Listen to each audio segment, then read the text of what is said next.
नमस्कार, एबीपी माझामध्ये आपल्या सगळ्यांचं स्वागत. मी ज्ञानदा कदम. सुरुवातीलाच दिवसभरातली एक मोठी बातमी आहे.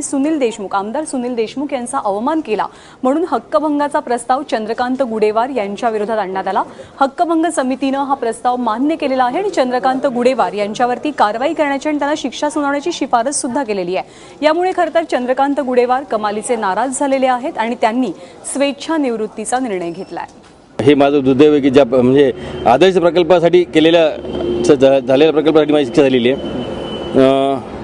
मी शिक्षा मान्य करतो आणि आजच मी माझा स्वेच्छानिवृत्तीचा अर्ज शासनाला देणार आहे आणि शासनातून मी स्वेच्छानिवृत्ती घेत आहे.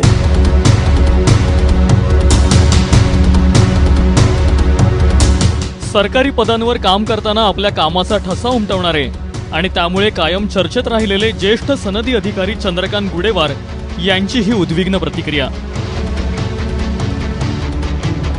भाजपचे आमदार सुनील देशमुख यांनी गुडेवार यांच्या विरोधात विधानसभेत हक्कभंग प्रस्ताव मांडला, ज्याला विधानसभेनं मंजुरी दिली. पण गुडेवारांना बाजू मांडण्याचं सौजन्यही विधानसभेनं दिलं नाही. मला फक्त माझ्या विधानमंडळाने सगळं माझी बाजू बरोबर माझी बाजू घ्यायला पाहिजे होती, नंबर एक. आणि ही जे हक्कभंग झालाय त्या हक्कभंगासंदर्भात ज्या खात्या संदर्भात हा विषय होता, त्या खात्याच्या प्रधान सचिवाची साक्ष घेतली असती तर शासनाचं धोरण काय आहे त्या समितीला कळलं असतं आणि विधानमंडळाला कळलं असतं. पण या दोन्ही गोष्टी अवॉइड करण्यात आल्या जाणीवपूर्वक. हे दाद कुणाला मागणार?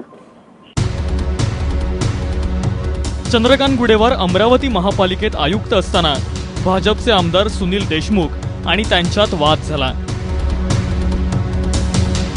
मार्च 2016 मध्ये चंद्रकांत गुडेवार अमरावतीमध्ये आयुक्त होते.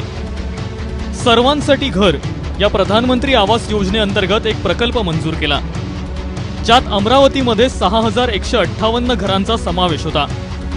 केंद्राच्या निर्देशानुसार प्रकल्पाचा बृहत आराखडा न मांडता थेट प्रकल्प अहवाल सादर करण्यात आला, ज्याला केंद्र सरकारनं तातडीनं मान्यता दिली. पण प्रकल्प आराखडा आमदार सुनील देशमुखांना दाखवला नाही. याच कारणावरून देशमुख यांनी विधानसभेत हक्कभंग दाखल केला.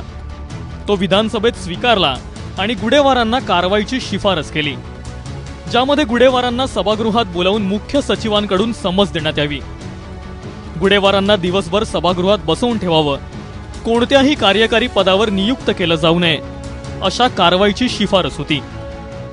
विधिमंडळाची सत्तावीस बुद्धीचा निर्णय घेतला तुम्हाला मान्य करावं लागेल.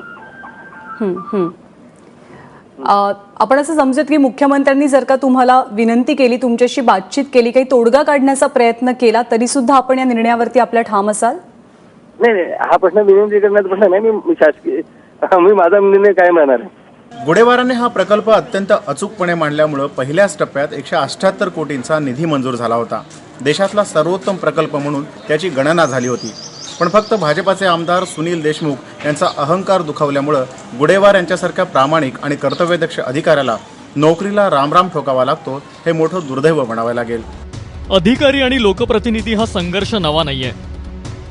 जनतेच्या भल्यासाठी दोघांनीही काही संकेत पाळणं गरजेचं असतं.